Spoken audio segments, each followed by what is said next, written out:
Bab pakaian perempuan, yakni menyediakan pakaian perempuan dengan cara yang ma'ruf. Dengan sanadnya Imam Bukhari meriwayatkan daripada Ali, katanya sampai kepada Rasulullah sallallahu alaihi wasallam kain siara. Aku memakainya. Aku nampak kemarahan pada wajahnya. Aku pun mengoyakkannya ataupun memotongnya untuk dibahagikan di antara perempuan-perempuanku. Ini bab bantuan perempuan terhadap suaminya dalam mendidik anaknya, dalam menjaga anaknya. Dengan sanadnya Imam Bukhari meriwayatkan daripada Jabir bin Abdullah, katanya ayahku mati dan dia meninggalkan 7 orang atau 9 orang anak perempuan. Lalu aku berkahwin dengan seorang perempuan janda. Rasulullah sallallahu alaihi wasallam berkata kepadaku, engkau telah berkahwin wahai Jabir? Aku menjawab, ya. Dia bertanya, dengan anak dara atau janda? Saya menjawab, bahkan dengan janda. Rasulullah sallallahu alaihi wasallam bertanya, kenapa tidak dengan gadis yang engkau dapat bermain-main dengannya dan dia dapat bermain-main dengan engkau?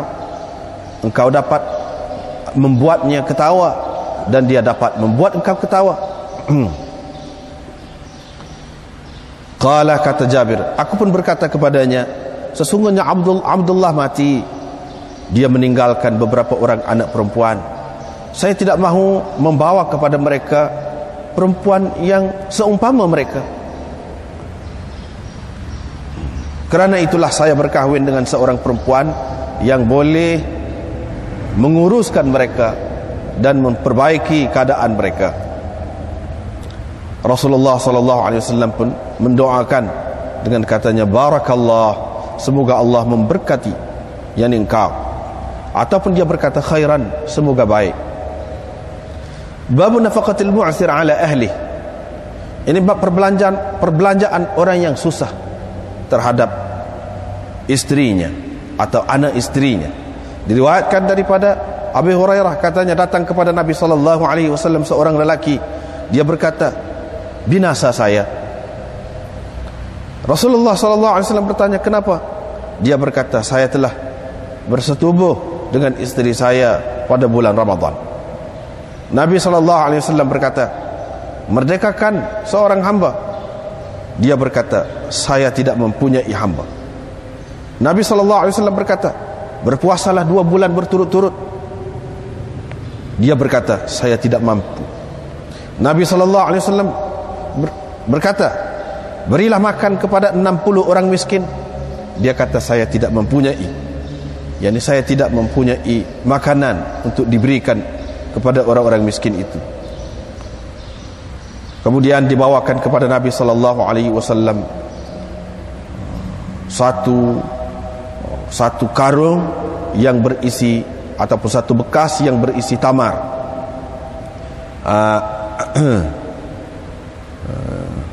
Satu bekas yang berisi tamar yang dapat muat 15 gantang tamar. Dia pun berkata, yakni Nabi sallallahu alaihi wasallam bertanya, aina sa'il? Di mana orang yang bertanya tadi? Orang itu berkata, ha anadha, ini saya katanya. Ataupun ha anadha, sayalah. Rasulullah sallallahu alaihi wasallam pun berkata kepadanya, tasaddaq bihadha, bersedekahlah dengan tamar ini. Dia pun berkata, ala ahwaja minna ya Rasulullah, kepada orang yang lebih memerlukan daripada kami wahai Rasulullah.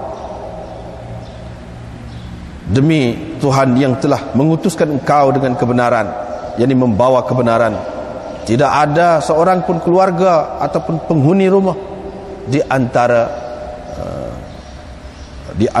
2 kawasan berbatu di Madinah ini yang lebih memerlukan, yang lebih berhajat kepada makanan itu daripada kami. Nabi SAW pun ketawa sehingga nyata anyabuhu, taringnya ataupun gigi bahagian belakang dia. Qala fa antum idzan, kamulah kalau begitu. Nabi sallallahu alaihi wasallam berkata, kamulah kalau begitu. Ini kalau begitu kamulah yang lebih berhak terhadapnya. Ini bab. Wa 'alal warithi mithlu dzalik. Dan kepada pewaris bertanggung jawab seperti mana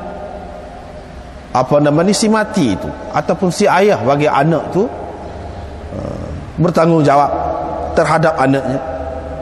Dan adakah sesuatu kewajipan atas perempuan dalam nafkah, dalam perbelanjaan, atau tidak ada sesuatu yang wajib ke atas perempuan.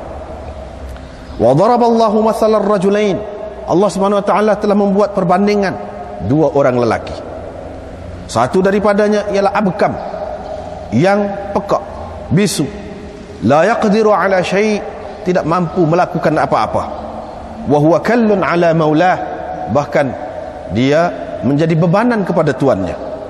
Dengan sanadnya Imam Bukhari meriwayatkan daripada Ummi Salamah, katanya, aku berkata, wahai Rasulullah, adakah saya mendapat pahala kerana anak-anak Abi Salamah sekiranya saya membelanjakan sesuatu kepada mereka? Dan saya tidak pun akan meninggalkan mereka terbiar begitu.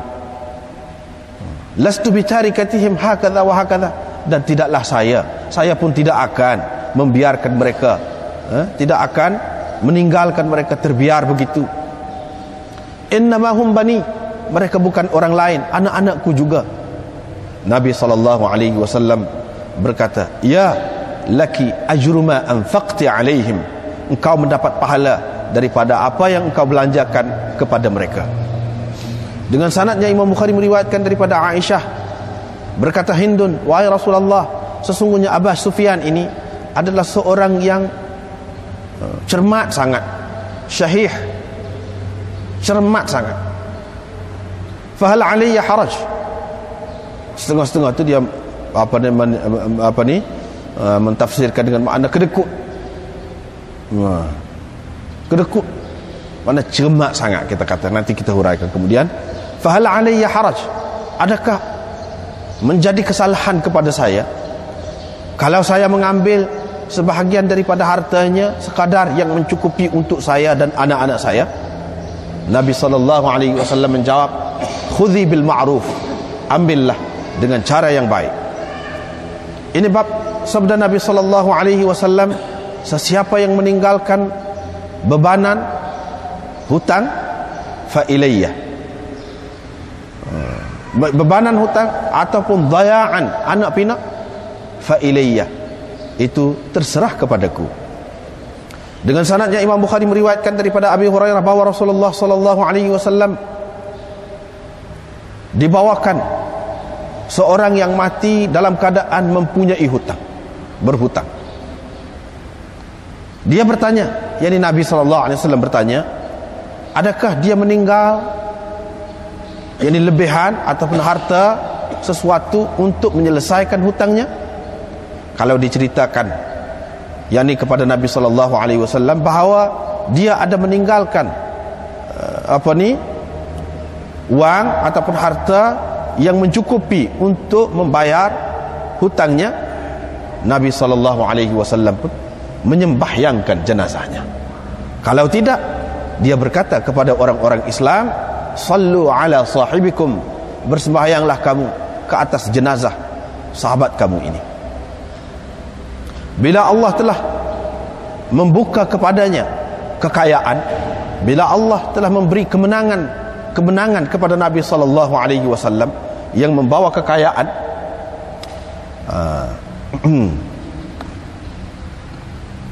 dia berkata, ana aula bil mu'minina min anfusihim, saya paling patut menjaga, saya adalah orang yang paling dekat dengan orang-orang mukmin daripada diri mereka sendiri, atau saya adalah orang yang paling patut terhadap orang mukmin itu daripada diri mereka sendiri. Sesiapa daripada orang-orang mukmin yang mati meninggalkan hutang, menjadi kewajipan saya membayarnya. Dan sesiapa yang meninggalkan harta benda, maka itu adalah kepunyaan pewaris-pewarisnya. Ini bab penyusu-penyusu dari kalangan hamba abdi, hamba sahaya, dan selain daripada mereka. Dengan sanadnya Imam Bukhari meriwayatkan daripada Urwah bahawa Zainab binti Abi Salamah menceritakan kepadanya bahawa Ummu Habibah isteri Nabi SAW berkata, berkata, wahai Rasulullah, kahwinilah saudara saya, yakni saudara perempuan saya, kahwinilah adik saya, anak Abi Sufyan. Nabi SAW bertanya, wa tuhibbina dhalik, adakah kamu suka itu? Dia berkata, ya, bagaimanapun bukan saya seorang untukmu, bagaimanapun bukan saya sahaja satu-satunya istrimu, dan orang yang paling saya suka berkongsi kebaikan dengan saya ialah adik-beradik saya. Qala, kata Nabi SAW, itu tidak halal kepadaku. Aku berkata, wahai Rasulullah, demi Allah, sesungguhnya kami sedang berbicara, kami sedang bercakap-cakap bahawa engkau akan mengahwini Durrah, anak kepada Ummi Salamah. Dia bertanya, anak perempuan Ummi Salamah? Saya berkata, ya. Dia berkata, demi Allah, kalau tidak kerana dia itu anak tiri yang dipelihara oleh saya, tidak juga dia halal kepada saya, kerana dia adalah anak perempuan saudara sesusu dengan saya.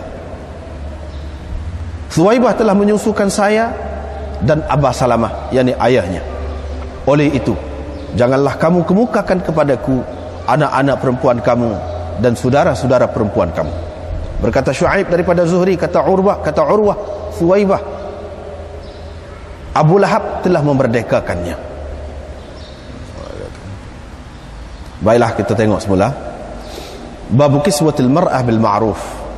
Yang ini di antara perkara yang menjadi kewajipan kepada lelaki, kepada ketua rumah, menjaga isteri dia dan anak-anak dia ialah dalam soal pakaian. Selain daripada makanan, ialah pakaian. Jadi sebelum ini banyaklah ceritanya berkenaan dengan nafkah lah. Di antara perkara yang termasuk dalam nafkah lagi ialah pakaian, yang menyiapkan, menyediakan pakaian untuk isteri-isteri ataupun orang-orang yang di bawah tanggungan seseorang itu. Di sini Imam Bukhari buat mari satu riwayat daripada Ali, kata dia sampai kepada Nabi SAW kain hullah siyara, selimut yang mana berjalur-jalur, dan dia tu di benang dia tu bercampur-campur, benang biasa dengan benang daripada sutera. Daripada sutera. Setengah ulama mengatakan ini adalah selimut yang memang kainnya itu sepenuhnya daripada sutera. Aku pun pakai. Lepas pada tu aku nampak kemarahan pada wajah Nabi SAW. Bila begitu aku pun koyak ataupun potong kerak, bagi-bagi di antara perempuan-perempuanku. Jadi di sini ada beberapa perkara. Yang pertama iaitu pakaian sutera. Lelaki tidak boleh pakai. Kalaulah dia tu pakaian tu suatu yang halal, tentu Nabi SAW tidak menampakkan kemarahan seumpama itu. Kemarahan lagu tu. Ini menunjukkan bahawa tak bolehlah, kecuali adalah dalam keadaan-keadaan tertentu yang mana kita dapati dalam hadis Nabi SAW membenarkan lelaki pun pakai sutera. Seperti dalam keadaan dia sakit ke apakah, yang memerlukan pakai sutera, itu lain ceritalah. Ini dalam keadaan biasa tidak boleh. Sebab itu Nabi SAW dia tunjuk kemarahan dia tu. Kalau dia marah, dia pakai tunjuk ni, dia tak payah kata. Jadi anak menantu yang cerdik, dia tengok ayah masa tak kecek tu, dia faham dah. Tak payah rayak, dia faham dah. Sekali tak apa, ni sekat pakahon ni jadi lagu tu, jadi marah. Jadi dia pun koyak. Jadi bagi di antara nisa'i. Adakah Sayyidina Ali ni ramai bini dia? Tidak. Semasa dia ni Fatimah menjadi isteri dia, hanya Fatimah seorang saja. Dia tidak berkahwin dengan orang lain. Dia ada peristiwa latar belakang dia begitu, yang mana apa dia jadi gitu tu. Jadi serik dia. Pasal ada khabar-khabar angin. Memanglah ada kebenaran juga sedikit sebanyaknya. Dia nak menikah dengan anak Abu Jahal. Jadi Nabi SAW naik atas mimbar marah. Itulah peristiwa tu. Jadi menyebabkan dia serik. Lepas pada tu tak sebut, tak gapo dah. Sehinggalah Fatimah wafat. Lepas pada Nabi SAW sendiri wafat, 6 bulan lepas pada tu Fatimah wafat. Lepas pada tu barulah dia menikah. Lepas pada tu menikah memang ramah. Adalah satu masa. Tapi semasa dengan Fatimah tidak. Ini dulu kita sudah jumpa dah. Bukan bermakna kepada Sayyidina Ali tidak halal menikah. Menikah ramah semasa dengan Fatimah tu pun. Bukan bermakna begitu. Tetapi kerana keadaan tu menyebabkan dia tu jadi serik. Pasal Nabi SAW marah tu, sindir kepada dia tu. Jadi nisa'i di sini maksudnya perempuan-perempuan yang di bawah tanggungannya, termasuk Fatimah, termasuk mak dia nama Fatimah juga. Dan ramai lagi beberapa orang yang disebutkan dalam Hasyiah ni yang termasuk dalam nisa'i ni. Di antaranya Fatimah, iaitu mak kepada Asma binti Hamzah. Fatimah juga nama. Jadi anak beranak di bawah tanggungan dia. Itu maksud nisa'i. Maknanya anak beranak perempuan di bawah tanggungan dia tu. Ataupun hak tidak di bawah tanggungan dia pun, maknanya dia bagi buat kebajikan, bagi kain itu sebagai pemberian lah, sebagai satu pemberian. Jadi begitu pun boleh juga. Jadi maknanya di sini kiswatil mar'ah bil ma'ruf, makna pakaian itu kalau ada yang tidak sesuai untuk kita boleh dipakai oleh perempuan. Mana bagilah kepada perempuan. Dengan cara lagu tu pun boleh juga. Maknanya Nabi SAW tak say, tengok dia pakai, orang lelaki pakai. Bila begitu kena bagi kepada siapa? Kepada perempuan. Hak tu pakaian hak lagu tu kena bagi kepada perempuan. Jadi kepada perempuan kalau kita nak beli ke ataupun orang bagi kepada kita ke, kita boleh bagi perempuan kita pakai, tak jadi masalah. Bukan mana masalah sutra sajalah, lain-lain pun begitu jugalah. Seperti kita kata mah ke, cici mah ke, gelar ke, gapo ke, boleh ada bagi kepada perempuan. Hak tu hak perempuan. Jadi kiswatil mar'ah bil ma'ruf, pakaian perempuan dengan cara yang ma'ruf, mengikut kebiasaan. Tengoklah kebiasaan lagu mana, kebiasaan itu lagu mana. Dari segi kita kata pakaian asas tu setara mana, pakaian hak tambahan, perhiasan setara mana, biasanya hak biasa, tidak berlebih-lebih, dan tidak pula sampai mengabaikan naluri semula jadi seorang perempuan tu, yang sukakan kepada perhiasan. Hak tu pun kena ambil kira juga bil ma'ruf, dengan cara yang ma'ruf.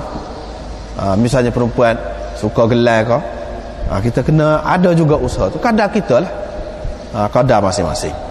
Jadi hak tu hak Imam Bukhari nak cerita di sini, itu pun termasuk dalam nafkah juga. Termasuk dalam nafkah juga. Cumanya hak lebih-lebih tadi tidaklah menjadi wajib, walau bagaimanapun dia tetap sedekah jugalah. Kalau kita bagi kepada isteri kita, ada pahala juga waktu tu. Ada pahala juga. Kalau tak bagi tak dosa. Kalau tak bagi tak berdosa tu. Walau bagaimanapun dia serah kepada kita. Kita sendiri fikirlah apa yang sesuai dengan perempuan, apa yang perlu untuk perempuan. Tengok keadaan semasa dia, benda ni berubah-ubah. Berubah-ubah. Zaman dulu kita kata kalau orang perempuan mari kota, dia tidak ada kapas macam model sekarang ni khusus, tidak ada. Dia pakai kain saja. Zaman sekarang ni tidak begitu. Dia perlu kepada hak tu. Kita kena ambil kira lah tu. Itu termasuk bil ma'ruf belaka lah tu, mengikut uruf, mengikut keadaan semasa. Kita kena sediakan hak tu termasuk dalam perkara yang kita kena sediakan untuk dia lah tu. Walaupun kita kata kena belanja, ya memang kena belanja pun termasuk dalam perbelanjaan lah tu. Begitu juga orang zaman dulu, kalau anak-anak ni tak ada pakai apa dia, kemudian sikit dia pakai lampin, kemudian lagi kalau tempat kita ni lah dia pakai pampers. Jadi hak tu tengok kemampuan masing-masing lah. Kemampuan masing-masing. Jadi kalau boleh yang lebih menyenangkan, terutama dalam keadaan isteri tu sakit, mana menyebabkan kalau basuh banyak, kita kata lapin tu sejuk, jadi nak lelah, itu jadi kewajipan dah tu. Kena kira lagu lain dah tu, tak boleh lapin dah tu. Kena pakai buan tu. Dalam keadaan tu asalnya benda tu tidak wajib, tetapi boleh jadi kadang-kadang jadi wajib. Boleh jadi tu benda tu kena ambil kira belakang. Lepas tu habislah. Di sini Imam Bukhari nak cerita kedua-dua pihak, bukan satu pihak saja. Tanggungjawab lelaki, tanggungjawab perempuan. Hak lelaki, hak perempuan. Dia sebut lah. Ini bab pertolongan ataupun bantuan perempuan terhadap suaminya dalam menjaga anak-anak, dalam menjaga anak dia. Ni bukan anak perempuan, tetapi anak lelaki. Pula bagaimana kalau seorang perempuan tu dia berkahwin dengan seorang lelaki yang sudah beranak pinak? Adakah menjadi tanggungjawab dia nak jaga anak lelaki itu? Dengan arti berdosa kalau dia tidak jaga? Adakah begitu? Itu persoalan. Kau macam mana? Kau tidak berdosa? Cuma itu adalah termasuk di dalam sumbangan dia, baik hati dia, ihsan dia terhadap suami. Macam mana? Jadi dia nak ayat di sini, hak tu bukan suatu perkara yang mesti terhadap perempuan itu. Tapi kalau dia buat, itu contoh yang terbaik. Itu adalah yang terbaik, perempuan yang baiklah, istimewa lah tu. Di antara perempuan yang istimewa. Seperti sebelum pada ni kita sudah jumpa dah kat atas sikit tu. Salihu nisa'i Quraisy ahnahu ala waladin fi sigharihi. Dah atas sikit tu, baru ni kita jumpa. Perempuan-perempuan yang baik di kalangan Quraisy itu, iaitu yang paling bersimpati dan kasih terhadap anaknya, terhadap anak semasa kecil. Dia buat tu kalau dalam kitab kita ni, dalam satu nuskah dia buat tepi itu ala waladihi, mana kasih sayang terhadap anaknya. Nya tu suami dia, serupa juga sini anak suami. Sebab kalau anak sendiri tidak sayang kepada anak sendiri tu, dia tidak perempuan biasa dah tu. Dia sudah bertukar dah tu sifat asal dia tu. Kalau nak kira hak asal biasa, hak tu biasa tu. Ibu sayang kepada anak dia. Hak payahnya seorang ibu perempuan sayang kepada anak suami dia. Hak tu payah. Kalau boleh hak tu memang istimewa lah perempuan tu. Memang istimewa.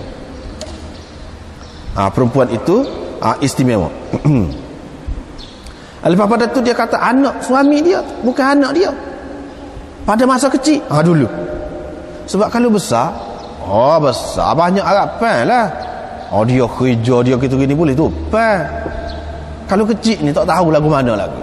Kalau buat nyanyi, kalau buat gana-gana pun budak tak erti kau satu. Sebab tu disebut pada masa kecil tu. Jadi di sini hak ni pun begitu juga. Perempuan yang membantu suami dalam menjaga anak dia itu perempuan yang istimewa. Jadi kita nak cari perempuan ni memang istimewa, tapi dia kena ada juga persiapan dia, persediaan dia. Hak ni lah ya Jabir ni cerdik. Iaitu dia menikah dengan janda. Sebab janda ni dia ada pengalaman. Boleh jadi dia ada anak dah. Cara nak jaga pun Dia kata saya tak sewak mari apa nama perempuan yang sebaya, lebih kurang ni, lebih kurang adik-adik saya. Jadi kalau lagu tu dia tidak akan jadi molek. Jadi kita nak suruh perempuan tu boleh bantu kita, kita kena pilih perempuan tu yang ada persediaan dia lah, yang ada pengalaman, yang ada pengetahuan tentang mendidik dan menjaga anak tu, barulah boleh. Kalau kita cari hak muda tak kerti apa satu, tak boleh, tidak akan boleh, tidak akan tercapai maksud tu. Bukan perkara ni saja, perkara-perkara lain pun kalau kita nak buat sesuatu perkara yang besar, yang boleh bincang dengan perempuan, kita kena cari hak berpendidikan tinggi. Kalau cari hak tak ngaji tak, sakit kepala sore, tak boleh nak kira bercara, tak boleh. Maknanya kita nak lagu mana? Padan dengan kita. Kalau tidak jadi bebanan, bukan meringankan kita. Ini kita nak cari perempuan yang meringankan suami dalam mendidik anak ni. Hak lain-lain pun lagu tu juga. Lagu tu kita kena tengok amal dalam memilih isteri ke apa ni, mana kena tengok kita nak ke dia, kita nak ke dia. Begitu. Jadi dia kata ayah dia mati. Dulu ayah dia mati. Dulu kita sudah jumpa dah bahawa ayah dia ni mati syahid dalam perang Uhud. Dalam Kitabul Maghazi dulu kita sudah jumpa dah. Jadi tinggal anak perempuan ni ramai. Jadi lagu mana? Nabi SAW kata, kenapa tidak gadis? Mu boleh bergurau dengan dia, dia boleh bergurau dengan kau. Mu boleh buat dia ketawa, dia boleh buat kau ketawa. Nak suka-suka lagu tu boleh, tapi dalam keadaan orang banyak tanggungjawab, banyak begitu, tidak masa suka dah tu. Jadi hak tu yang kena fikir. Jadi dia ni pilih molek. Jadi Nabi SAW dengar hak dia tu, betul dah lah tu, yalah lah tu. Tidak mementingkan diri sendiri, tidak mementingkan diri sendiri. Sebab itu Nabi SAW kata barakallah, atau dia kata khairan. Dan Jabir ini berkat doa Rasulullah SAW ni, hidup dia bahagia, hidup dia bahagia tenang. Nabi SAW pun sentiasa suka dengan dia. Kita sudah berapa kali dah jumpa cerita Jabir ni. Nabi nak beri sesuatu pada dia, kira beli, lepas tu sebenarnya nak beri ke dia. Kalau nak ambil saja takut dia, macam-macam lah cara Nabi SAW nak buat baik dengan dia. Pasal apa? Pasal dia orang yang istimewa di kalangan sahabat-sahabat Nabi SAW. Mana kita tengok keperluan kita lah. Jadi di sini bila dia cari perempuan janda, tentulah boleh bantu dia dalam jaga anak, dalam menjaga anak, mengasuh anak budak tu. Tapi kalau dia menikah dengan orang muda, memanglah boleh bergalak, boleh bersukaria, tetapi tanggungjawab ya ayah tinggal ni. Abang nak boleh wakaf dia terhadap adik-adik ni. Kalau ya abang mana kira dia saja. Jadi di sini Nabi SAW nak ajar kita, memang begitu pun sahabat-sahabat ni, dia kahwin, dia apa pun tidak mementingkan diri sendiri, dia mengutamakan orang lain. Lepas tu fikir, dia ada fikir hak tu hak ni.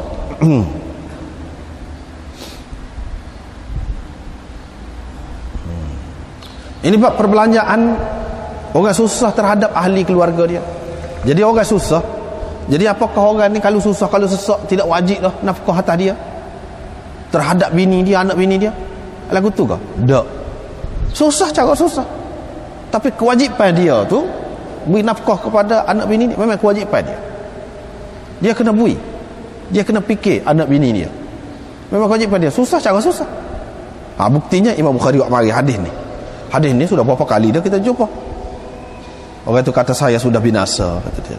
Punah saya, punah, kita kata. Berapa? Nabi SAW kata, dia kata saya telah bersetubuh dengan isteri saya pada bulan Ramadan.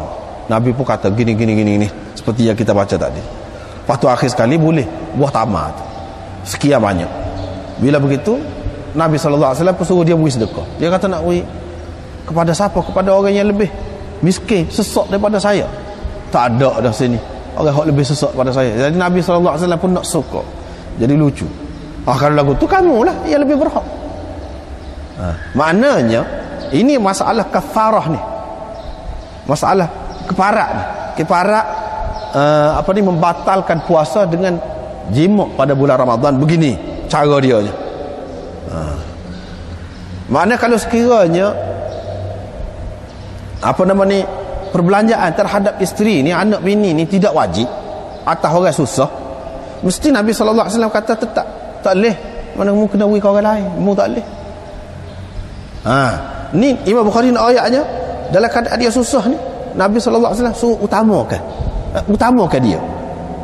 Dan dalam riwayat yang lain dia sebut, kamu makanlah, kamu beri makan kepada anak binimu, ada sebut gitu. Di sini tak ada sebut. Dalam riwayat ni ada sebut gitu, kamu makan, kamu sendiri boleh makan, anak binimu pun boleh makan. Jadi ini menunjukkan Nabi SAW mementingkan tanggungjawab dia terhadap anak bini dia. Jadi hak kafarah yang sepatutnya diberi kepada orang lain itu tidak, tak apa, tak beri kepada orang lain dalam keadaan ni. Mana kadar dia, cara dia. Cara dia. Walaupun perbincangannya banyak lagi di dalam soal ini, cuma kita tinggallah situ. Dulu pun kita sudah bincang dah sebahagiannya. Jadi hak dia nak ayatnya begitu. Hak dia nak ayat situnya iaitu orang susah pun bertanggungjawab juga terhadap isteri dia. Cara dia. Buktinya daripada Nabi SAW sendiri ini suruh dia bui kepada anak bini dia, dan dia sendiri pun boleh makan. Ini menunjukkan anak bini itu lebih utama daripada orang lain. Babun wa 'alal warithi mithlu dhalik. Menjadi kewajipan kepada pewaris seperti itu juga. Jadi hak ni masalah kalau seorang tu dia mati meninggalkan anak dia, anak dia tu masih menyusu, kiranya kalau dia hidup, tanggungjawab penyusuan terhadap anak dia tu adalah atas dia. Bila dia mati, siapakah pula yang bertanggungjawab untuk memberi makan kepada anak dia ni, menyusukan anak dia? Siapa? Jadi atas waris tu siapa? Orang khilaf ulama pula. Ada yang kata pak dara dia ke, pak dara budak tu, mana adik-beradik si mati itulah. Ada yang kata datuk dia, datuk kepada budak tu, ibu bapa kepada si mati tu. Macam-macam kata. Ada yang mengata isteri dia tu, bini dia tu sendiri bertanggungjawab. Bertanggungjawab. Cuba kita tengok nombor 10 di sini. Wa 'alal warithi mithlu dzalik, al murad bil warith warithul ab. Ada pula yang mengatakan pewaris bagi ayah tu iaitu budak tu sendiri. Yang ni si mati, budak tu dapat pesaka daripada ayah dia. Jadi ada duit lah. Jadi perbelanjaan kepada perempuan yang menyusu, kepada orang yang menyusukan dia tu, mesti diambil daripada harta anak tu sendiri, budak tu sendiri. Al-waris di situ maknanya budak tu sendiri. Jadi satu pendapat. Kata pula setengah ulama dia kata tak, ibu bapa si mati tu, maknanya tok nenek budak tu lah. Tok nenek budak tu, tanggungjawab dia waktu. Ni kedua-dua ni sesuai dengan mazhab Syafi'i kata dia. Ada pula yang mengatakan waris tifl, pewaris kepada budak tu. Ini pendapat Ibnu Abi Laylah. Kata Hasan dan Nakhai, setiap orang yang mewarisi ayah hak mati sini, ayah budak tu hak mati tu, setiap orang yang mewarisi termasuk dalam hak ni, daripada lelaki dan perempuan. Ini pendapat Ahmad dan Ishaq. Abu Hanifah pula berkata iaitu kaum kerabat, sanak saudara apa ni anak tu lah, sanak saudara dia tu hak berhak mendapat pesaka ataupun hak tidak berhak mendapat pesaka, bertanggungjawab. Dia kata begitu. Tetapi hak lebih kemahnya di sini, kita tengok wa 'alal warithi mithlu dzalik ini, iaitu hak pendapat Ahmad dan Ishaq itu, iaitu setiap orang yang berhak menerima pesaka daripada si mati. Isteri memang dia ada gia juga daripada si mati, daripada suami yang mati ada gia. Jadi maknanya dia berkewajipan juga. Jadi kalau nak harap hak jauh-jauh tu lebih payah tu. Hak dekatnya makna dia sendiri. Jadi kalau dia menyusu sendiri, tak payah habis belanja. Kalau dia nak orang lain nak menyusukan anak dia, kerana dia tak sempat menyusukan anak dia, apa-apa sebab lah, dialah yang menanggung. Ataupun adik-beradik kepada si mati itu kau tengoklah, kalau dia berhak mendapat pusaka dan sebagainya.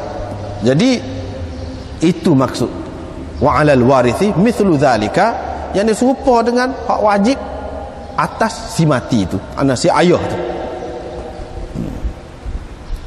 Wa hal 'alal mar'ati minhu syai', adakah sesuatu wajib atas perempuan dalam masalah menyusukan anak tu? Itu satu, ada terjemah tu tadi, satu gitu. Satu lagi, hal itu dengan makna nafi, mana tidak ada sesuatu wajib atas perempuan itu. Hal itu dengan makna ma 'alal mar'ati minhu syai'. Itu dua makna. Maknanya bagi orang yang mazhab dia macam Syafi'i dan orang-orang yang sependapat dengan dia, dia mengatakan, jadi kalau hak dalam Bukhari ini, hal di sini dia pakai dengan makna ma nafi, mana tidak wajib. Perempuan tidak berkewajipan apa-apa dalam masalah menyusukan anak itu. Jadi kena orang lain bertanggungjawab dalam masalah menyusukan anak itu. Kalau kena bayar, orang lain kena bayar, bukan perempuan. Gitu. Tetapi anda nampak di sini, hal ini kita kekalkan dengan makna asal dia, hal istifham, asal dia adakah. Jadi Imam Bukhari selalu buat gitu, dia dalam bentuk istifham begitu, tanya. Jadi dia nak ayat kepada khilaf, dia nak isyarat kepada khilaf dalam masalah ni. Adakah perempuan itu bertanggungjawab? Kalau bertanggungjawab, bila? Bila ayah mati. Tu hal itu lebih sesuai. Tetapi orang-orang yang mengikut cara mazhab Syafi'i, dia kata, dia amat ni, daraballahu mathalan rajulaini ahaduhuma abkamu, ni dia kata perempuan itu, di sini Imam Bukhari amari ayat ni nak mentashbihkan perempuan itu dengan orang, membandingkan, menyerupakan perempuan itu dengan orang yang bisu. Mana tak erti apa satu, dia ni perempuan menjadi beban kepada orang lain, kepada suami atau kepada orang lain, tak erti apa satu, nanti terima je perempuan tu.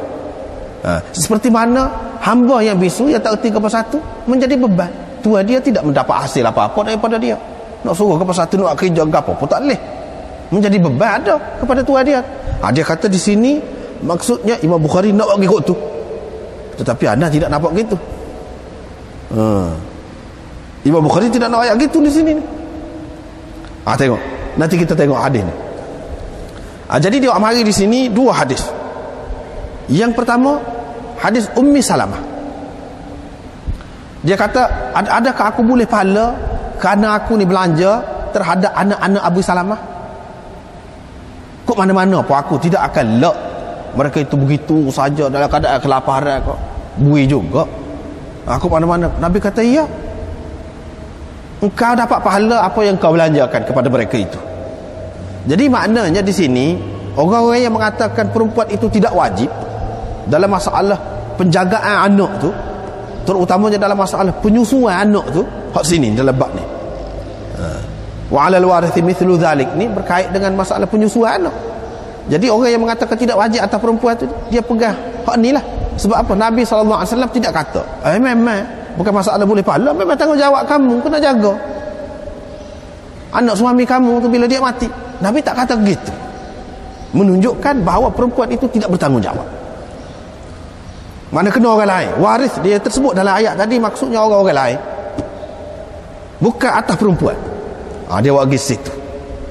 Dia bagi situ. Tak apalah. Hak salah gini pula. Hak Hindun ni, cerita Hindun kita sudah jumpa dia juga. Dia kata Abu Sufyan ni seorang yang cermat sangat. Jadi salahkah kalau saya ambil sikit daripada harta dia, kadar yang cukup mencukupi untuk saya dan anak-anak saya? Nabi SAW kata ambillah dengan cara yang baik. Dia tidak kata bapanya, bapa nak ambil dia je, mu pun bertanggungjawab juga. Dia separuh, mu separuh, muilah kata mu. Dia tidak kata begitu. Dia kata ambil daripada Abu Sufyan itu juga. Mana boleh? Ini menunjukkan bahawa perempuan itu tidak ada tanggungjawab apa-apa. Barulah sesuai kata dia dengan ayat wa huwa abkamu ahaduhuma abkamu la yaqdiru ala syai' tu sesuai dengan ayat tu, wa huwa kallun ala maulah tu sesuai dengan hak tu. Tapi ana tidak berapa nampak dengan cara lagu tu dengan cara lagu tu tidak berapa nampak, tak jelas pun kita kata tak jelas. Macam wa alal warith itu Imam Ahmad, Imam Ishaq dan lain-lain mengatakan bini itu pun mana kalau suami tak ada dia bertanggungjawab juga sebab dia termasuk dalam waris juga. Hak ni daraballahu masalan rajulaini dengan makna lain. Cuba kita tengok dalam hasyiah. Baris yang kedua. Wal mutabaqah lit tarjamah min haitsu sesuai maknanya hadis ni dengan terjematul bab ni dari segi iaitu Nabi sallallahu alaihi wasallam mengizinkan dia untuk mengambil nafkah untuk anak dia daripada harta ayah dia. Ini menunjukkan bahawa wajib atas ayah dia, bukan wajib atas bini itu. Itu kata Qastalani. Kadza fil Fath wal Qastalani. Wa qala fil Fath boleh jadi juga bermakna maksud Imam Bukhari daripada hadis yang pertama, hadis ni. Hadis Ummi Salamah. Hadis yang pertama tu iaitu infaqiha ala auladiha. Maknanya dia kena belanja. Maknanya tanggungjawab isteri itu menanggung anak dia tu. Bila si ayah mati, mak lah bertanggungjawabnya. Mak lah bertanggungjawab. Jadi di sini nak ayatnya boleh ke Ustaz? Ini cara Imam Bukhari ambil ni cerita ni panjang lagi cerita ni. Ini cara Imam Bukhari nak ambil, nak menyabitkan tarjamatul bab dia ni. Tu je kita nak tekan sini. Jadi dia kata apa ni di sini mengikut pendapat ni mana boleh pahala seperti mana suami wajib atas dia. Kan wajib kan menanggung anak pinak ni. Boleh pahala walaupun wajib pun. Maka hak tu hak lebih besar lagi. Tanggung anak bini tu daripada beri sedekah kepada hak lain. Dapat pahala juga. Hak ni pun maknanya boleh pahala. Bukan bermakna bila kata boleh pahala ni makna tidak menjadi kewajipan dia. Menjadi kewajipan dia. Menjadi kewajipan dia.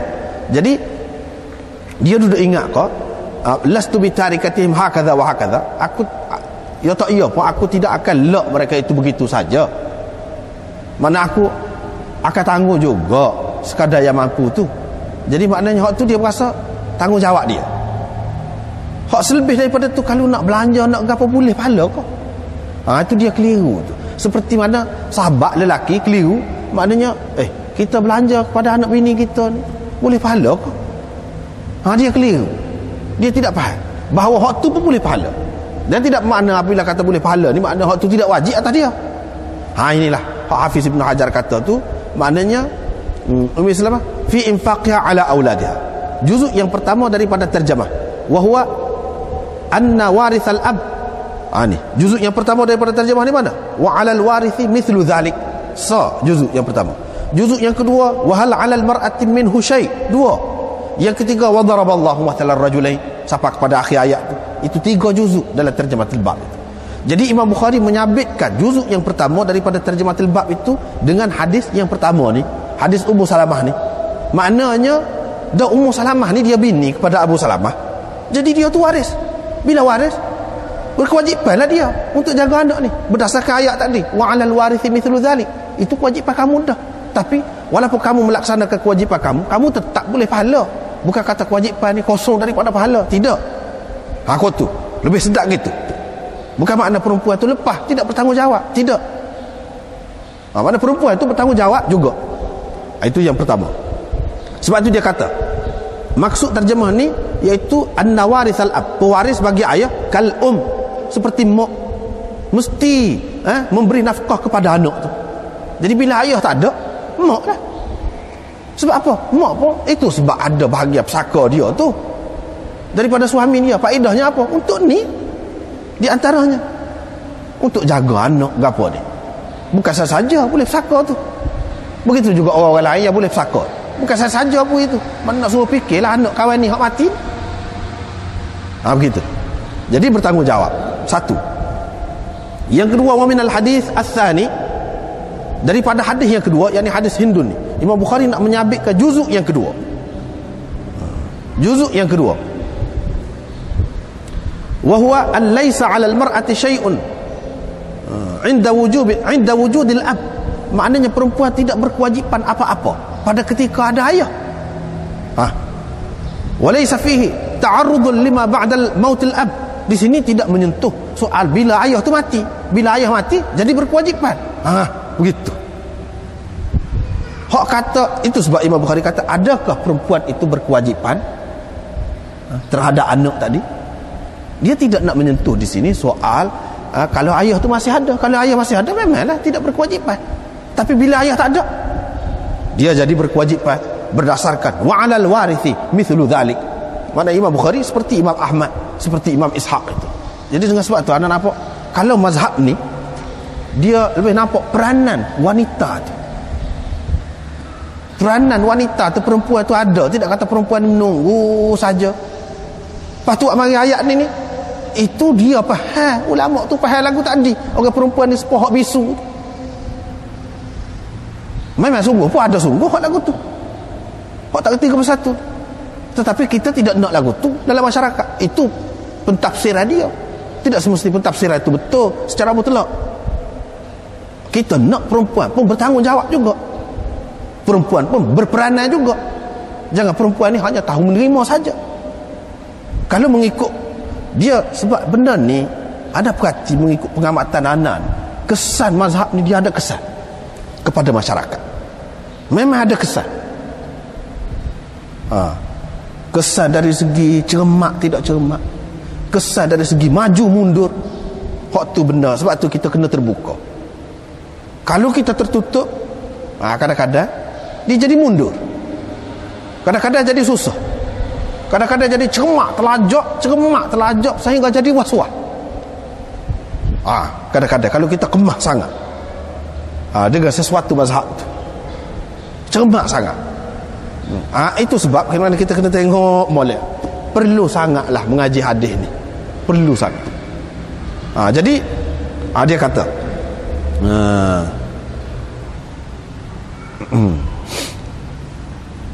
jadi Imam Bukhari nak ayat di sini, mana ada perempuan yang macam tu yang menjadi beban kepada maulanya. Memang ada lagu tu. Tetapi adakah semua perempuan macam tu? Kalau perempuan yang lemah, yang tak ada apa satu, memanglah tidak ada kewajipan atas dia. Tapi kalau dia tu berada, apalagi kalau dia tu telah menerima pusaka daripada suami dia yang mati, dia saja anak ni ikut biar adik-beradik ayah dia lah cara, biar pak dara dia lah cara. Takkan lagu tu. Takkan lagu tu. Di sini paling tinggi kalau nak ayat pun memang ada lah hak lagu tu. Memang ada hak lagu tu. Tetapi adakah kita nak lagu tu? Memanglah ada hamba hak bisu lagu tu, hak tak reti buat apa satu lagu tu. Tapi orang nak kah hamba hak bisu lagu tu? Kalau nak beli pun murah tu, harga dia tu. Tak kena raya, tak ada harga. Begitulah juga dengan perempuan ni. Memang ada hak lagu tu. Tetapi orang nak kah hak lagu tu? Gitu. Semua perempuan bisu lagu tu kah? Kalau kita terima ini perbandingan ni, maksudnya ditujukan kepada perempuan. Sedangkan perbandingan ni tidak gitu. Ni cerita lain. Cerita lain ni. Ni mengikut pentafsiran setengah ulama tadi, yang ada ayat tadi tu. Tapi kalau kita tidak menghiraukan tafsiran dia tu, dia pergi ikut lain ni di sini. Dia pergi ikut lain. Tak apalah. Lepas pada tu satu perkara yang anda nak sebut di sini, iaitu berapa kali dah kita jumpa ni, takut-takut kita keliru. Dia sebut Abbas Sufyan ni rajulun syahih. Rajulun syahih tu kak, dia selalu sebut bakhil bawah tu. Mana kedekut ni sifat tak molek tu. Kalau kita terima, memang ada lah sifat kedekut dia tu. Mana sifat orang lagu tu, mana tidak terdidik lah oleh Nabi SAW. Abu Sufyan, tua dia ni. Akan datang kita akan jumpa pula anak dia ni, Ummu Habibah meriwayatkan hadis. Jadi apa maksud rajulun syahih? Syuh wa uhdiratil anfusus syuh. Apa makna?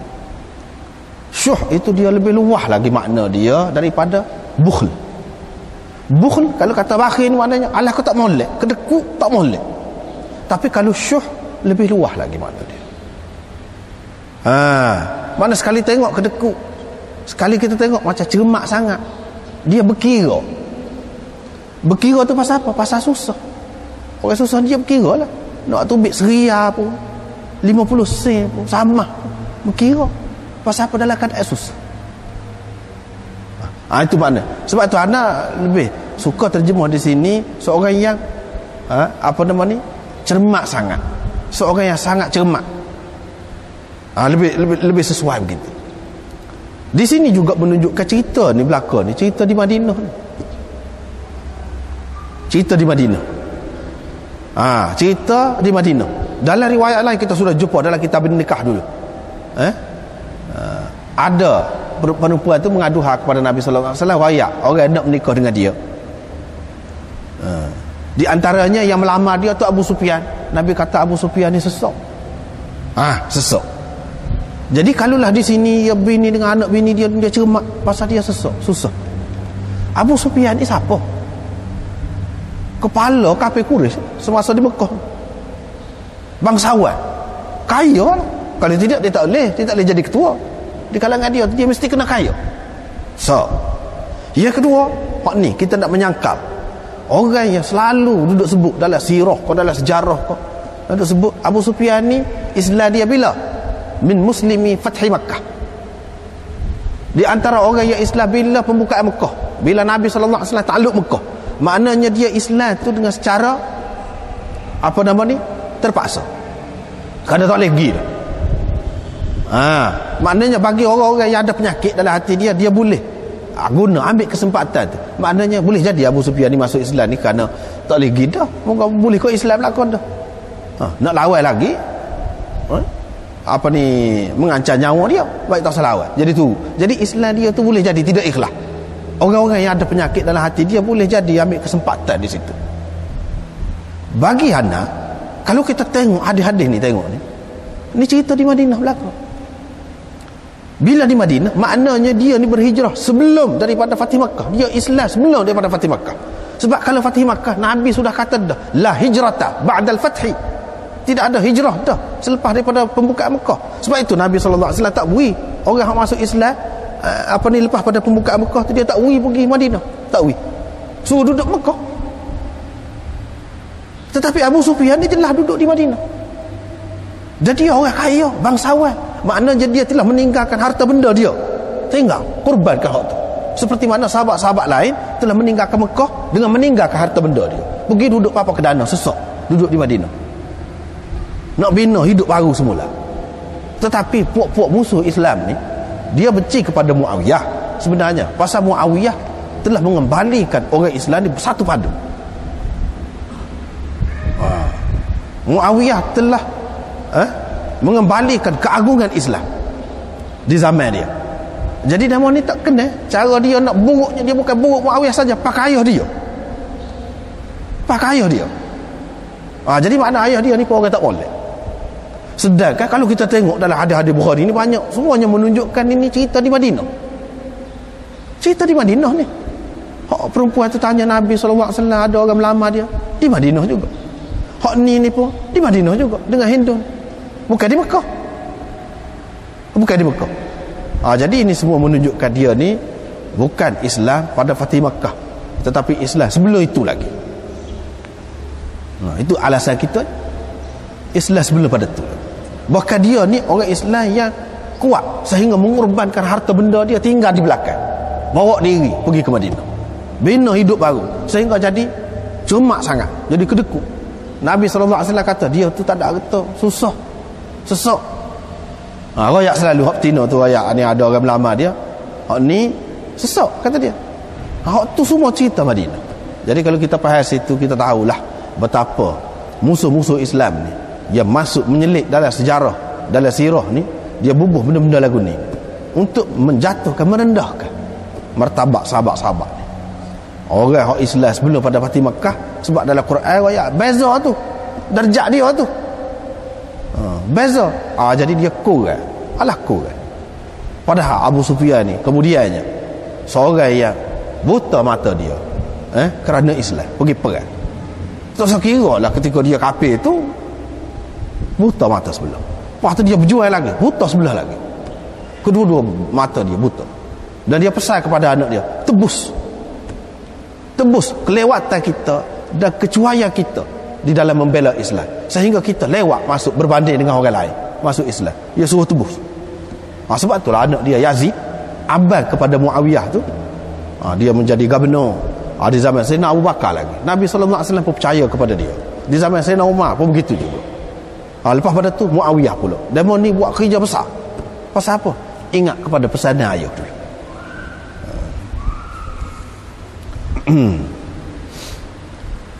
Tak apalah.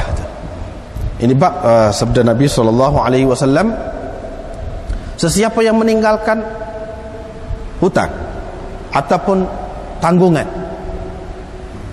bebanan, au daya'an ataupun anak pinak, fa ilayya, terserah kepadaku. Terserah kepadaku. Di sini Nabi SAW nak ayat tanggungjawab kerajaan pula. Selama ni dok ayat ibu bapa, waris-waris kena bercara pasal anak ni. Bagaimana kalau seorang tu tak ada siapa dia nak cara ke dia? Jawabnya kerajaan. Fa ilayya tu maksudnya bagi pihak kerajaan tu, bukan bagi pihak peribadi. Nabi sallallahu alaihi wasallam kata begitu. Dia kata begitu tu sebagai dia pemimpin negara yang mempunyai harta. Jadi maknanya tanggungjawab kerajaan. Supa juga sekarang ni. Mana anak yang tidak tahu bapa dia di mana, terbiar begitu, tanggungjawab siapa? Baitul Mal. Perbelanjaan dia tu mesti ditanggung oleh kerajaan Islam. Hak tu nak ayat di sini. Hak tu nak ayat di sini. Jadi cumanya dia sebut hutang sekali tu, sebab dalam hadis tu ada sebut berkenaan dengan hutang. Tetapi hak Imam Bukhari naknya daya'an itu. Hak tu dia nak. Anak yang terbiar, tak ada ayah dia, tak ada mak dia, tak ada waris yang boleh menggantikan ayah yang mati atau sebagainya. Siapa yang akan bertanggungjawab? Ataupun anak yang tak tahu mana ayah dia, anak yang dibuat di mana-mana tempat tong sampah lah, dalam rot lah, macam-macam. Sekarang ni siapa dia nak tanggung? Kerajaan. Itu kerajaan jawabnya. Bak nafkah lagi, maknanya daripada sekecil-kecil, sesempit-sempit sampai seluah-luahnya. Situ dia nak ayat. Lepas pada tu dia cerita hadis Nabi sallallahu alaihi wasallam ni. Nabi ni kebiasaan dianya kalau orang buat mari, orang berhutang mati, dia tak semaya jenazah tu. Berat juga tu. Supaya dengar mati bunuh diri lah maknanya. Tak semaya dia. Dia suruh sahabat dia semaya. Hak ni pun begitu juga. Nak wayaknya hutang ni perkara besar. Kena fikir, jangan main-main, jangan bermudah-mudah. Jadi kena jaga. Sebab apa? Nabi SAW buat begitu. Dia nak suruh umat dia ni beringat. Dia suruh umat dia ni beringat. Tidak main-main dalam masalah hutang. Dan mesti kena ada niat nak bayar kalau berhutang. Ataupun apa? Setengah ulama kata Nabi SAW ni dia tak semaya. Sebab kalau semaya maknanya boleh jadi doa dia tidak diterima. Sedangkan doa Nabi ni diterima. Diterima pun maknanya dengan syarat. Dengan syarat orang tu maknanya tak ada apa-apa, tak ada halangan. Tapi dengan sebab dia ni ada hutang jadi halangan. Itu jadi menjadi halangan kepada diterima doa Nabi sallallahu alaihi wasallam. Dan semaya jenazah itu satu bentuk doa. Satu bentuk doa. Jadi dengan sebab tu Nabi kira sebagai doa. Jadi tak tahu lagi lah. Sahabat-sahabat lahir semaya tu tak tahu lagi lagu mana. Surah kepada Tuhan. Makna berat tu. Berat. Dia tanya, dia adakah tinggal harta yang boleh menyelesaikan hutang dia tu? Kalau kata ada, dia pergi semaya. Kalau kata tak ada, tak. Tak pergi semaya. Dia kata kepada sahabat-sahabat dia pergi semaya lah. Dia kata begitu. Tapi bila Allah SWT beri kemenangan kepada Nabi SAW, dan kemenangan itu membawa kekayaan kepada negara Islam, Nabi SAW pun kata, ana aula bil mu'minina min anfusihim. Serupa dengan ayat Quran, an-nabiyyu aula bil mu'minina min anfusihim. Serupa tu. Sebab tu kalau kita tengok hadis yang sahih ni, kita boleh cari dalam Quran, ada hak serupa dengan dia. Dia tidak lari. Itu salah satu sifat, salah satu ciri hadis sahih, iaitu kita boleh cari dalam Quran. Iaitu akulah orang yang paling dekat kepada orang mukmin, lebih dekat daripada diri mereka sendiri. Jadi kalau seseorang itu kasih kepada diri dia, Nabi lebih kasih lagi kepada diri dia daripada diri dia sendiri itu kasih kepada diri dia. Itu maknanya.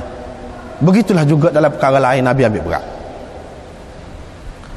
Dia kata lepas pada tu nak kaya dah ni, dia kata sesiapa daripada orang-orang mukmin yang ada meninggalkan hutang, menjadi kewajipan saya menyelesaikannya, membayarnya. Saya tu di situ sebagai ketua negara, bukan saya peribadi nak bayar dengan pitih dia diri, tak, pitih kerajaan. Dan sesiapa yang meninggalkan harta benda, maka itu adalah hak waris-waris dia. Kalau dia ada tinggal harta benda, itu boleh ke waris dia, tidak boleh ke kerajaan. Tapi kalau dia ada tinggal hutang, kerajaan bayar. Kalau dia ada tinggal anak, kerajaan tanggung anak dia tu. Sebab itulah di zaman awal Islam ni, orang tidak takut mati. Mati syahid perang, besar pahalanya. Besar pahalanya. Allah SWT janjikan syurga selalu. Jadi oleh kerana lepas pada tu yang orang takut nak mati gapo ni, pasal siapa dia nak cara ke anak ni pula kemudian. Hak tu di antaranya anak bini. Tapi bila dia tahu ni pada kerajaan, jadi dia berani. Hak tu didorong oleh Allah SWT, oleh hadis-hadis Nabi SAW tentang kelebihan jihad, tentang kelebihan mati syahid. Hak tu faham dah. Lepas tu masalah hak dunia, jaminan hak dunia, hak tu kerajaan jamin. Dan kerajaan kalau ada kekayaan, ni kerja dia, hak dia duk buat, membela masyarakat, jaga masyarakat. Jadi tak payah fikir dah orang pada masa tu nak insurans nyawa ke, insurans ke, tugani ke, tak payah. Kalau mati tak apa, kerajaan jamin. Tetapi zaman kemudian bila Islam ni mundur, hak menyebabkan Islam ni dijajah, diperintah oleh orang semua ni, lagu mana jadi ceritanya asal? Apabila pemerintah terdiri daripada sultan-sultan, raja-raja, harta kekayaan negara tu jadi harta milik dia. Lepas tu dia upah askar-askar, dia beri gaji. Ni askar-askar dia beri gaji. Lepas tu orang ramai ni tak ada jaminan masyarakat jenis lagu ni tak ada. Orang apa? Orang duduk tengok, nak dia, kita nak mati kerana dia duduk bolok kekayaan untuk dia. Dia tak cara pun, tidak ada jaminan apa-apa untuk kita. Biar dia ada askar dia, jadi serah kepada askar. Askar tu pun makan gaji. Tidaklah kerana nak berjihad gapo ni, dia kena betul dulu mana kerajaan tu, pemerintah tu. Ni kalau pemerintah tu duduk berpoya-poya dengan cara dia, duduk tukar bin ni semacam, duduk begitulah yang berlaku dalam sejarahnya. Barulah Islam ni jatuh. Kalau kita tengok situ, ayalah lah. Sebab itulah jadi gini. Tak bimbang orang zaman dulu, kalau mati pun tak bimbang. Masalah pendidikan tak bimbang. Ni ada orang lain yang boleh mengajar, sepuluh dia. Kita lah ni tidak lagu tu, banyak kara semua bimbang. Kalau mati anak bini siapa dia nak cari? Masalah. Kalau kita nak insurans, nak gapo pun, kena banyak pitih, kena buat persiapan semasa hidup. Itu masalahnya. Masalah sekarang. Jadi lepas pada tu, kalau kita ni pandailah kita kata, nak cara ke anak kita tu payah. Makna sistem pun tidak molek juga, tidak terjamin juga nak jadi molek. Terutama dari segi agama lah. Kalau sekarang ni, kalau dari segi dunia tu boleh kira kita kata, boleh kira molek tak apalah tu. Tapi kalau dari segi agama tak ada nak harap. Kalau zaman dulu mati berapa ramai ulama-ulama besar tu, ayah dia mati ketika kecil, tetapi masyarakat mendidik dia jadi orang alim besar, berguna kepada masyarakat, boleh melahirkan lagu tu. Tapi keadaan kita sekarang ni tidak ada benda-benda yang menyediakan benda tu, menyebabkan jadi bimbang. Kok tu bimbang, kok ni bimbang. Itulah akibatnya. Jadi ini berkat ataupun rahmat daripada kemenangan Islam itu. Bila Islam merintah boleh negeri, dia buat benda lagu ni, menyebabkan orang tidak takut mati. Orang betul-betul sayang kepada kerajaan. Sebab apa? Kerajaan memikirkan rakyat dia betul-betul, dia sayang rakyat. Tapi kalau kerajaan lagu tadi duduk berpoya-poya, Kalau kita tengok Nawab, kerajaan Nawab di Lucknow, tempat anda duduk di India dulu ni, dia buat bangunan macam istana ni, bilik-bilik ada beratus bilik. Situ tempat gundik-gundik dia duduk. Setengah-setengah tu setahun sekali ya jumpa dengan pemerintah, dengan sultan, dengan nawab tu. Sekali ya. Tapi bini dia buat sebagai bini, nak dengan orang lain pun tak boleh. Tapi dah moga keperluan saat ni pitih ditabur. Begitu. Lepas pada tu baru Inggeris mari jatuh tu kerajaan Islam tu. Dulu Islam mereka India tu pun jatuh tu apa? Setelah dia tu dulu. Dia tidak jatuh saja. Dia ada sebab-sebab kejatuhan sesuatu bangsa, sesuatu umat, sesuatu negara, pemerintahan. Ada sebab. Nak naik pun ada sebab dia. Begitulah. Jadi maknanya di sini begitu. Hak Imam Bukhari naknya audayaan fa ilayya. Hak tu. Jadi di sini kerajaan bertanggungjawab menjaga anak-anak yang tidak ada penjaganya itu. Nafkah dia, makan pakai dia ditanggung oleh pihak kerajaan. Ini bab penyusu-penyusu minal maulayat muwaliyat. Ini dalam hasyiah ni pun ada bincang panjang juga. Anda rasa tidak perlulah ana sebut dari segi lurah gapo tu. Cumanya lebih sesuainya kita kata al maradi' minal maulayat, sebab dia jamak kepada maulatun maulayat. Pada dekat itulah maknanya penyusu-penyusu daripada kalangan hamba saya, perempuan-perempuan dari hamba saya, wa ghairihinna, dan bukan hamba saya. Nak royak di sini, nak menyusu kanak-kanak ni tidak semesti orang merdeka. Wa ghairihinna tu maknanya orang merdeka lah. Tidak semesti orang merdeka, hamba saya pun boleh. Jadi ini dia keperluan makan hak asas. Dia tidaklah, janganlah kita bimbang sangat. Jadi sehingga kita kata akan memberi kesan ni moga orang tidak cerdik mana ni beri susu kepada anak kita lah, maka jadi tak cerdik kata seksa. Janganlah bimbang sangat. Jadi hak tu masalah makanan biasa je tu. Makanan biasa, hak asas diperlukan oleh kanak-kanak. Seperti mana kita perlu kepada nasi, ikut siapa dia masak, kenyang apa tu lah. Nasi tu orang tu masak, hak tak cerdik masak, hak cerdik masak pun semua tolak je kenyang. Susu tu pun lagu tu juga nak ayatnya. Bukti dia Nabi SAW disusukan oleh Thuwaibah. Pas Thuwaibah tu siapa? Hamba. Bukannya orang terkenal, bukannya orang yang berpendidikan tinggi, tak. Tapi Nabi SAW tengok Pak Abu Salamah, hak ni saudara susu dia, tengok setara mana orangnya, mana tidak terhenti atas hak tu. Jadi dia nak ayat di sini maknanya dalam setengah-setengah budaya tu dia tak say.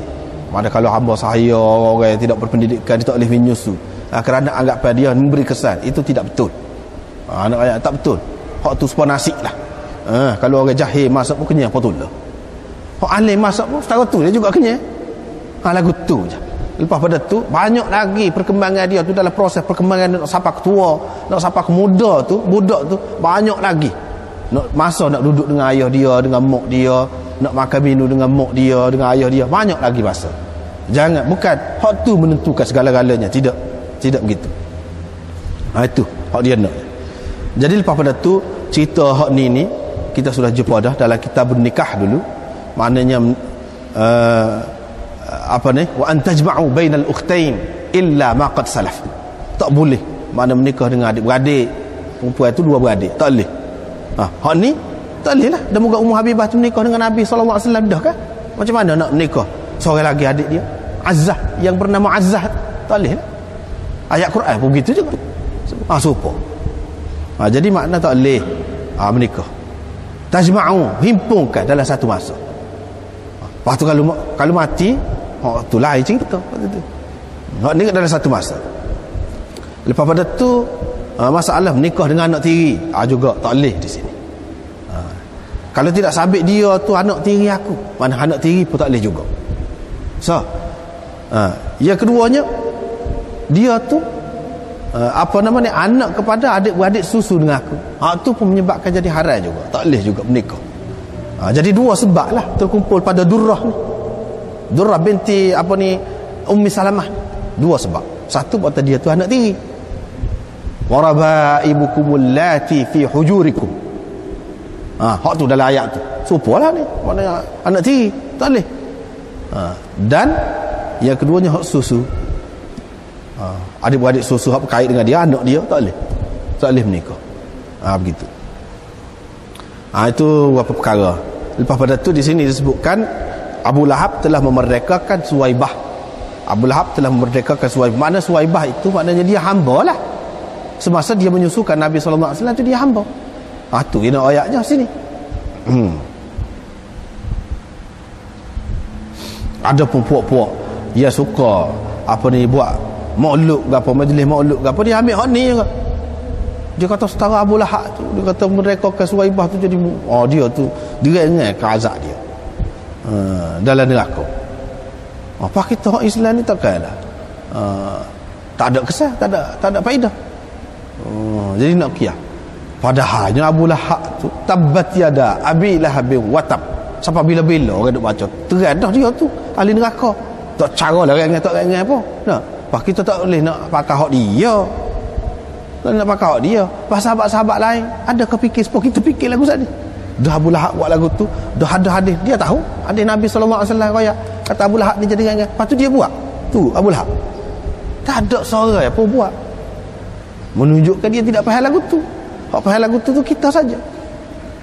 Hak faham lagu tu kita saja. Ada pun sahabat-sahabat tidak faham lagu tu. Kalau dia faham lagu tu buat dah. Kalau buat dah tentu banyak. Dalam kitab Bukhari, dalam Muslim, dalam apa ada ayat. Mana hak ni tidak boleh jadi dalil untuk mengatakan boleh kita buat majlis. Hak tu tidak jadi dalil. Tak boleh buat dalil. Lepas tu rasanya sekat itulah malam ni. Wallahu a'lam. Wa akhiru da'wana alhamdulillah.